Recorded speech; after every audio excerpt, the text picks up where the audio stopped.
नमस्कार दोस्तों, आप सबका फिर से एक बार स्वागत है मेरे YouTube चैनल के ऊपर। पिछले कुछ दिनों से मैं बहुत ज़्यादा बिजी था अपने पर्सनल कामों को लेकर, इसलिए मैं वीडियो बना नहीं पाया था। तो सोचा कि आज एक नए टॉपिक के ऊपर वीडियो बना दूं, एक ऐसा नया टॉपिक जिस पर रोज हजारों वीडियो बनते हैं। मुझे पता नहीं कि मैं इसमें कुछ नया ऐड करूंगा या नहीं करूंगा, लेकिन मुझे जो भी लगता है वो मैं इस टॉपिक के बारे में आज बोलने वाला हूँ। वो टॉपिक है बॉलीवुड, एक ऐसी फिल्म इंडस्ट्री जो आजकल बहुत ज़्यादा बॉयकॉट होने लगी है। अब वो क्यों बाइकआउट होने लगी है, इसके बारे में हम थोड़ा सा आज बात करेंगे। सबसे पहली बात तो बॉलीवुड नाम की कोई जगह है ही नहीं, इस वर्ड का कोई मतलब नहीं है। एक्चुअली क्या है कि अमेरिका में एक जगह है हॉलीवुड, जहां पर वहां की फिल्में बनती हैं, इसलिए वहां की फिल्मों को हॉलीवुड मूवीज कहा जाता है। तो हमने क्या किया, हमने उस वर्ड को कॉपी किया और फिर सोचा कि इसको हम कुछ अलग नाम देंगे। तो इसलिए हमने अपनी फिल्म इंडस्ट्री को बॉलीवुड बोलना स्टार्ट कर दिया, जिसका कोई मतलब ही नहीं है। हमने सिर्फ हॉलीवुड का बॉलीवुड नहीं किया, हमने उनकी फिल्में कॉपी की, उनकी स्क्रिप्ट कॉपी की, उनकी स्टोरी कॉपी की, उनके गाने कॉपी किए, उनके हेयर स्टाइल कॉपी की, उनके फैशन को कॉपी किया। और ये सिलसिला सिर्फ यहीं पर नहीं रुका। कुछ साल पहले ब्रैड पिट और एंजेलिना जोली जब एक साथ आए थे, तो वहां की मीडिया ने उन्हें ब्रैंजेलिना बोलना स्टार्ट किया था। तो इस चीज में हम कैसे पीछे रहे, तो हमने क्या किया, हमने भी हमारी सेलिब्रिटीज को इसी तरह से कंबाइंड नाम के साथ बुलाना स्टार्ट किया। जैसे विराट कोहली और अनुष्का शर्मा को विरुष्का किया, विकी और कैटरीना को विक्रीना किया, और अभी रणबीर और आलिया को रालिया कर दिया। मतलब हम बिना सर पैर के कुछ भी कॉपी करते हैं, और फिर जब इनके ऊपर हम सवाल उठाते हैं तो ये बोलते हैं कि नहीं नहीं, आप बॉलीवुड को बदनाम कर रहे हो। तो ऐसे बहुत सारे टॉपिक के ऊपर हम आज बात करेंगे, क्यों बॉलीवुड अब एक ऐसी इंडस्ट्री बन चुकी है कि जिसके बारे में निगेटिविटी बहुत ज्यादा बढ़ चुकी है। ये पिछले कुछ 1, 2 या 3 सालों से नहीं हुआ है, ये ओवर द पीरियड लास्ट 20, 25, 30 सालों से जो लोगों के अंदर गुस्सा था, अब वो फूट रहा है। जिस तरह की फिल्में बॉलीवुड ने पिछले 25-30 सालों से बनाई है, जिस तरह का टैलेंट उन्होंने सामने लाकर रखा है, अब पब्लिक समझ चुकी है कि बॉलीवुड कोई इंडस्ट्री नहीं है, ये एक फैमिली रन बिजनेस है, जहां पर कुछ फैमिलीज ने अपना डेरा जमा कर रखा है पिछले कुछ सालों से, जहां पर आउटसाइडर्स अलाउड नहीं है। और इसके बावजूद अगर कोई आउटसाइडर अपने स्ट्रगल, अपनी मेहनत के साथ इस इंडस्ट्री में अपना नाम बनाता है, तो ये लोग उसे अपने जैसा बना देते हैं या फिर उसे इंडस्ट्री से ही बाहर कर देते हैं। अगर कुछ टैलेंट्स की बात की जाए, जैसे नवाजुद्दीन सिद्दीकी, आयुष्मान खुराना, सुशांत सिंह राजपूत, पंकज त्रिपाठी जैसे बहुत सारे एक्टर्स हैं जो अपनी मेहनत के दम पर इस इंडस्ट्री में आए थे और इन्होंने अपना नाम बनाया था। तो बॉलीवुड ने क्या किया, इन एक्टर्स को अपनी घटिया फिल्मों में काम करने पर मजबूर कर दिया। अब हाल ही में एक ट्रेलर देखा मैंने हीरोपंती 2 का। वो ट्रेलर देखने के बाद मेरा माथा ऐसा ठनका है, मतलब मेरे पास अभी वर्ड नहीं है कि मैं किस तरह से उस ट्रेलर को डिस्क्राइब करूं। आपके पास नवाजुद्दीन सिद्दीकी जैसा एक्टर हो तो आप उसके साथ ऐसा करोगे। अभी पिछले महीने एक फिल्म आई थी बच्चन पांडे, उसमें हमने पंकज त्रिपाठी के साथ ये किया। मतलब आपको प्रॉब्लम क्या है, मतलब अगर ये यहाँ पर कोई टैलेंटेड एक्टर है तो आप उसके साथ ऐसा सलूक करोगे, उनको आप ऐसी फिल्में ऑफर करोगे, वहां पर ऐसे रोल दोगे कि उनकी एक्टिंग की धज्जियां उड़ जाए। ये सिर्फ एक्टर के साथ नहीं होता, ये फिल्म मेकर के साथ भी होता है। पिछले 15-20 सालों की अगर हम बात करें, अनुराग कश्यप हो गया या नीरज पांडे हो गया या इम्तियाज अली हो गया या आनंद एल राय हो गया, ये वो सारे डायरेक्टर्स थे जो अपने बलबूते पर इस इंडस्ट्री में आए थे। उन्होंने अपने इनिशियल स्टेज में ऐसी ऐसी फिल्में दी थी जिन्हें देखकर पब्लिक ने बहुत पसंद किया और कहा कि हाँ, ये कुछ डायरेक्टर्स है जो इस इंडस्ट्री को नेक्स्ट लेवल पर लेके जाएंगे। लेकिन बॉलीवुड ने उनके साथ क्या किया, उनसे ऐसी ऐसी घटिया फिल्में बनाए कि अब वो डायरेक्टर्स इंडस्ट्री से ही बाहर होने की कगार पर है। अगर अनुराग कश्यप की बात की जाए तो उसने कैसे फिल्में बनाई थी, गुलाल बनाए थे, गैंग्स ऑफ वासेपुर बनाए थे, ब्लैक फ्राइडे बनाई थी, उसको उठाकर आपने बॉम्बे वेलवेट बना दी। आनंद एल राय जिसने तनुवेड़ मनु जैसी फिल्में बनाई थी, उसको लेकर आपने क्या किया, जीरो बना दी। इम्तियाज अली जिसने जब वी मेट से लेकर लव आज तक और हाईवे जैसी बेहतरीन फिल्में बनाई थी, उसको उठाया और हैरी मेट सेजल बना डाली। मतलब किसी भी टैलेंट को ये लोग टिकने नहीं देते, उसे अपने जैसा बना देते हैं। आयुष्मान खुराना हो गया या नवाजुद्दीन सिद्दीकी हो गया या राजकुमार राव हो गया, ये वो एक्टर्स है जो अपने बलबूते पर यहाँ पर आए थे और उन्होंने ऐसे ऐसे फिल्में की थी जिसे देखकर लग रहा था कि ये वो एक्टर्स है जो आगे चलकर इंडस्ट्री पर राज करेंगे। लेकिन नहीं, हमें प्रॉब्लम है, हमने उन्हें एक इमेज में बांध दिया। तो ऐसे ही कुछ बॉलीवुड की प्रॉब्लम्स के बारे में हम यहाँ पर बात करेंगे, जिसमें से सबसे पहली प्रॉब्लम है स्टोरी और स्क्रिप्ट।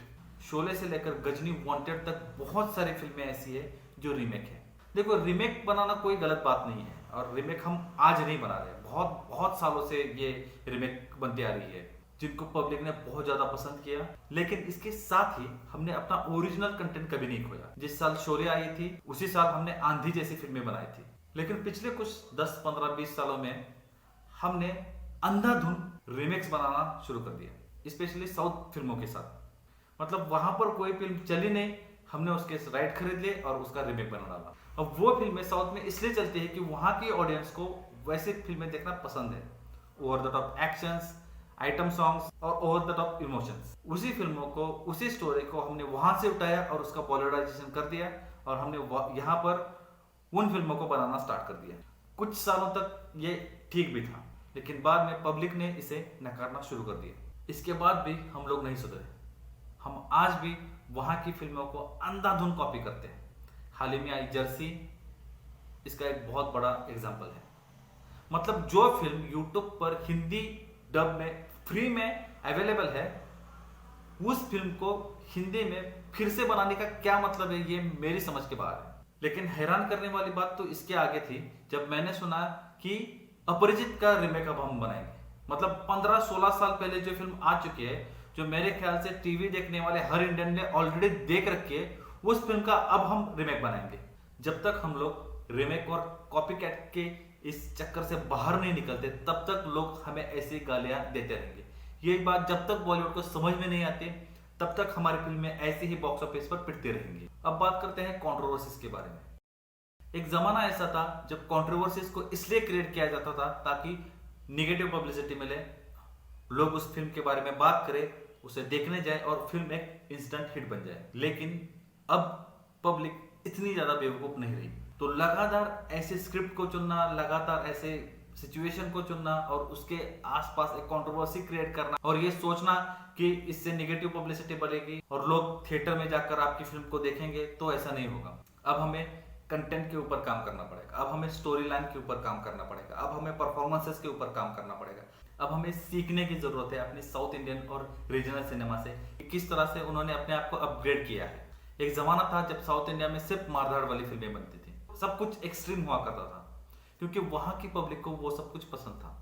ले देखिए, एक मलयालम और बंगाली सिनेमा छोड़ दिया जाए तो हर जगह पर यही सीन था। पिछले कुछ 8-10 सालों में उन्हें ये समझ में आया कि नहीं, इससे हटकर हमें कुछ नया करना पड़ेगा। फिर वहां से निकल कर आया बाहुबली, फिर वहां से निकल कर आया पुष्पा, फिर वहां से निकल कर आया केजीएफ, फिर वहां से निकल कर आया दृश्यम, फिर वहां से निकल कर आया राक्षसन। ऐसे ऐसे फिल्में बना रहे हैं वो लोग कि जो ना सिर्फ इंडियन पब्लिक को बल्कि इंटरनेशनल पब्लिक को भी अपील कर रही है। वहां पर सोशल प्रॉब्लम्स को लेकर फिल्में बन रही है, वहां पर बायोग्राफीज बन रही है, स्पोर्ट्स को लेकर बहुत बढ़िया फिल्में बन रही है, कर्नान, असुरन, जय भीम जैसी फिल्में बन रही है। और हम क्या बना रहे हैं?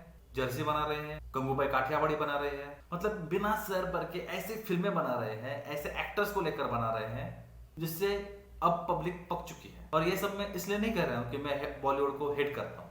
अगर अपने लाइफ स्पैन की बात की जाए तो मैंने सबसे ज्यादा फिल्में जो है वो बॉलीवुड की फिल्में ही देखी है। एक वक्त ऐसा था जब रिलीज होने वाली लगभग हर फिल्म में थिएटर में जाकर देखता था, लेकिन पिछले कई सालों से मैं थिएटर की तरफ गया ही नहीं, क्योंकि मुझे पता है जो फिल्में रिलीज होने वाली है उनमें कौन सा कंटेंट है। ट्रेलर देखकर पता चलता है कि ये फिल्म कैसी होगी। उसके बाद आता है नेपोटिज्म। अब ऐसी बात नहीं है कि नेपोटिज्म सिर्फ बॉलीवुड में है और किसी इंडस्ट्री में नहीं है। अभी हाल ही में तेलुगु फिल्म आई थी RRR, जो नेपो किड से भरी हुई थी। फिर जूनियर NTR हो, रामचरण हो, आलिया भट्ट हो या अजय देवगन हो, सब नेपो किड। ये लोग फिल्मी फैमिली से आते हैं। इसके बावजूद पब्लिक ने इस फिल्म को बहुत ज्यादा पसंद किया। इसमें स्टोरी थी, एक्शन थी, परफॉर्मेंसेस थे और वो बहुत सारी चीजें थी जो पब्लिक देखना पसंद करती है। और यही चीजें बॉलीवुड की फिल्मों में मिसिंग है। अब ऐसी बात नहीं है कि बॉलीवुड में अच्छी फिल्में नहीं बनती, लेकिन उन फिल्मों को मंच ही नहीं दिया जाता, उनको प्रमोट ही नहीं किया जाता, उनको मेन स्ट्रीम मीडिया में लाया नहीं जाता, उन एक्टर्स के, उन डायरेक्टर्स के इंटरव्यूज नहीं लिए जाते, उनको थिएटर्स मिलने में प्रॉब्लम होती है। तो ये प्रॉब्लम है और जब तक इस प्रॉब्लम को हम ओवरकम नहीं करते तब तक ये बॉयकॉट बॉलीवुड वाला ट्रेंड चलता रहेगा।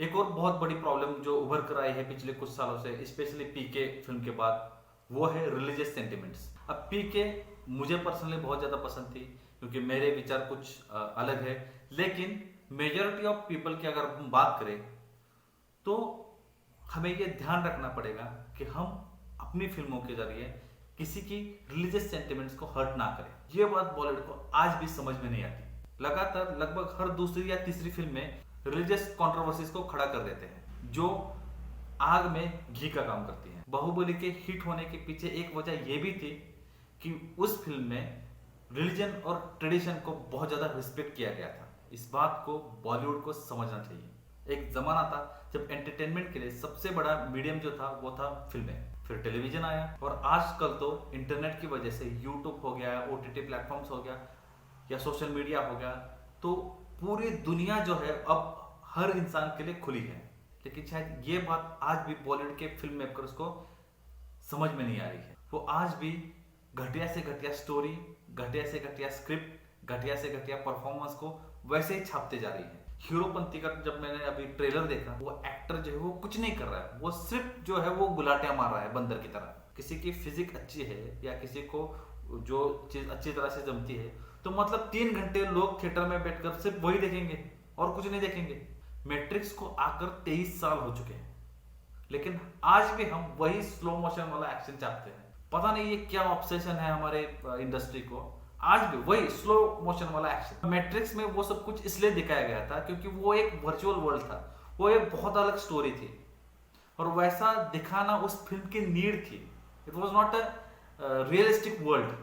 अब जिसने वो फिल्म देखी उसको समझ में आया होगा कि मैं क्या बात कर रहा हूँ। तो मैट्रिक्स में वो एक्शन इसलिए दिखाया था क्योंकि वो उस स्क्रिप्ट की नीड थी, लेकिन नहीं, हमको तो वो कॉपी करना था, आज भी कॉपी करना है और कल भी हम वही कॉपी करेंगे। और सबसे ज्यादा फ्रस्ट्रेशन मुझे आता है गानों की वजह से। क्यों हमारे फिल्मों में गाने इंपॉर्टेंट है? देखो, मैं एक ऐसा इंसान हूँ जिसे हिंदी गाने बहुत ज्यादा पसंद है। आज भी मेरे मोबाइल में, आज भी मेरे डिवाइस में जो है वो हजारों हिंदी गाने हैं।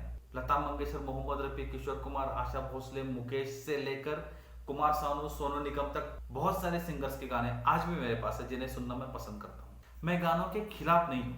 हमने म्यूजिकल हिट्स बहुत ज्यादा दी है, फिर वो आशिकी हो या आशिकी 2 हो, लेकिन हर फिल्म में गाने घुसाने का क्या मतलब है, ये मेरी समझ के बाहर है। किसी फिल्म में वो सिचुएशन ना भी हो तो उसे क्रिएट करके उसमें गाने घुसा दिए जाते हैं। क्यों चाहिए आइटम नंबर्स? जब तक हम अपनी फिल्मों में ऐसे बेसलेस गाने और ऐसे बेसलेस आइटम नंबर्स छापते रहेंगे, तब तक हमारे इंडस्ट्री का कोई फ्यूचर नहीं है। मैं इसे हमारी फिल्म इंडस्ट्री इसलिए बोलता हूँ क्योंकि मैंने हिंदी फिल्मों को बहुत सालों से फॉलो किया है, लेकिन पिछले कुछ सालों से मुझे याद नहीं है कि कोई फिल्म मैंने थिएटर में जाकर देखी होगी। मैं मराठी फिल्में देखना पसंद करता हूँ, मैं साउथ इंडियन फिल्में देखना पसंद करता हूँ, मैं हॉलीवुड की फिल्में देखना पसंद करता हूँ, और आजकल तो कोरियन, जापानीज जैसी फिल्में भी अवेलेबल है, तो सब टाइटल के साथ वो वाली फिल्में भी मैं देखता हूँ। ये बॉयकॉट बॉलीवुड वाला जो ट्रेंड चल रहा है वो सिर्फ इसलिए नहीं चल रहा है क्योंकि वहां पर नेपोटिज्म है, यहाँ पर रिलीजियस सेंटिमेंट्स को हर्ट किया जाता है। वो इसलिए चल रहा है कि ओवर द ईयर आपने कोई कंटेंट दिया ही नहीं अच्छा।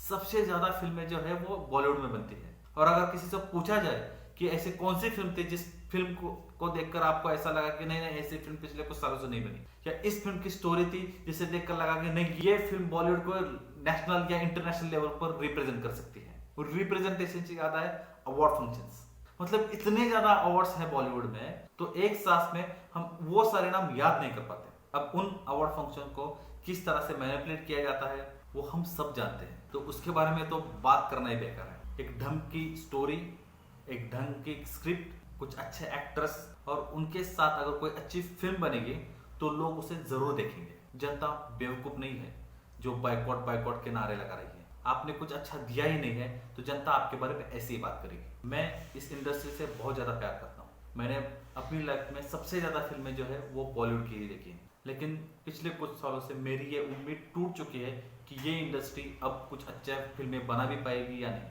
आज मैंने ये वीडियो इसलिए बनाया है ताकि मैं अपना फ्रस्ट्रेशन निकाल सकूं। उम्मीद करता हूं कि आप सब लोगों को ये वीडियो पसंद आया होगा। अगर आपको ये वीडियो पसंद आया है तो इस वीडियो को लाइक कीजिए, ज़्यादा से ज़्यादा लोगों तक शेयर कीजिए, और अगर हमारे चैनल पर नए हैं तो इस चैनल को सब्सक्राइब कीजिए। तब तक के लिए धन्यवाद। जय हिंद।